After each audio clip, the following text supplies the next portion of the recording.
LSU is going to destroy Florida this weekend, and I'm going to give you 4 reasons why.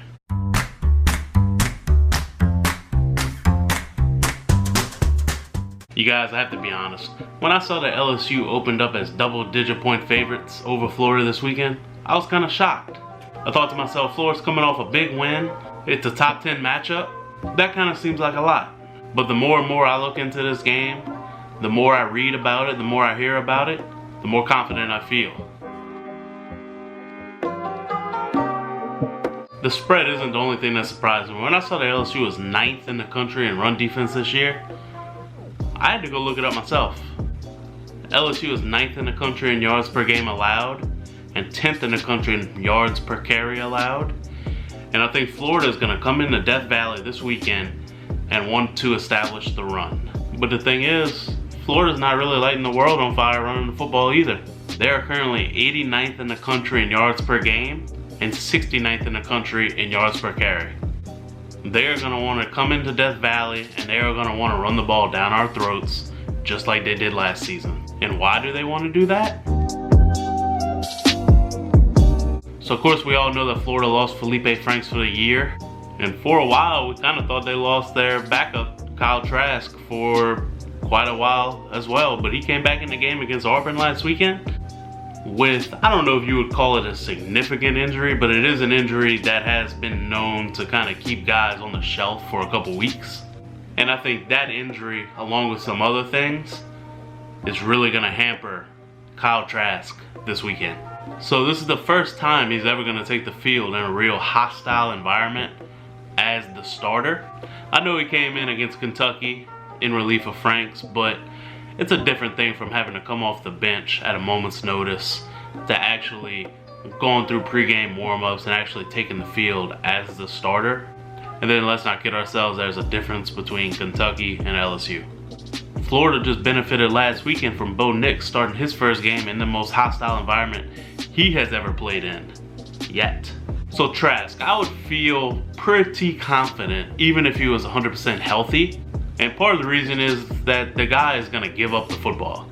So Trask isn't exactly a mobile quarterback, and he has an issue with holding on to the football. He's played in 5 games for Florida, and he's put it on the ground 5 times. So to me, you factor in Death Valley. You factor in a second-string quarterback. You factor in a second-string quarterback that's immobile. You factor in a second-string quarterback that's immobile that is injured.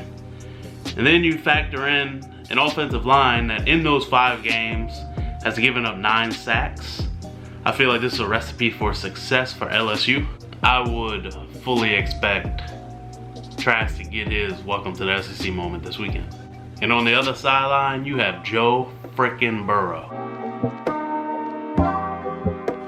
I keep hearing people say, Joe Burrow's putting up video game numbers. And you know, 1,800 yards, 22 TDs, 3 picks, and a 78 completion percentage. To me, that's better than video game numbers. I don't know if I've ever played Madden and held a 78% completion percentage through 5-6 games. I also feel like Florida's bringing in a hell of a pass rush here, but our ability to get the pass off quickly is really going to limit their ability to get after Joe Burrow. Now they'll get to him, no doubt, but they're going to pay for it as well. At this point in the season, Joe Burrow has been the best quarterback in college football against pressure. And Todd Grantham is going to bring pressure. And I feel like if he doesn't, our weapons, Joe, Justin Jefferson, Jamar Chase, the freshman backs, Clyde, Moss, Sullivan, I mean the list goes on and on. These guys are going to get open, they're going to make plays. But make no doubt about it, the most important players for LSU on Saturday night will be Sadiq Charles and Austin Deculus. Like I said at the beginning of the video, I think LSU is going to destroy Florida. I really do. But if Charles and Deculus can play some of their best games as Tigers, I mean, this game won't even be close. The only chance Florida has is to get to Burrow. And my number 1 goes back to my number 3. Kyle Trask is walking into an environment like he's never been in before.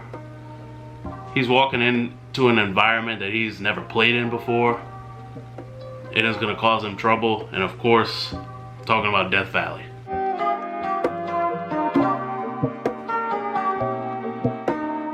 I can remember when I was a kid and I used to go to games, and I can remember what that was like.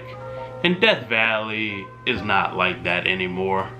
But once, maybe twice a year, it becomes that. And it will be that Saturday night. I heard somebody say that if Auburn hosted Florida last weekend and had an environment like Florida had, Auburn would have won that game, and that's probably true. So now LSU gets that environment. I feel like they are already, I wouldn't say significantly, but I feel like they're much better than Florida. So I think there are some factors I didn't really talk about. It's hard if you're Florida to play back-to-back big games like this. Last weekend versus Auburn was probably emotionally draining. And then you have a little stat like LSU converting 54% of their third downs, which is 6th best in the country. And Florida is 70th in the country. That's advantage LSU. So you take all these factors. You take Death Valley, you take the third downs, you take the Joe Burrow versus Kyle Trask. And I think LSU wins this game big. So I want you to drop your predictions down in the comments. I'm gonna go 38-20 Tigers. I think Burrow throws for 4 more scores. I think Clyde runs one in. I think Florida might actually start off a little hot on offense.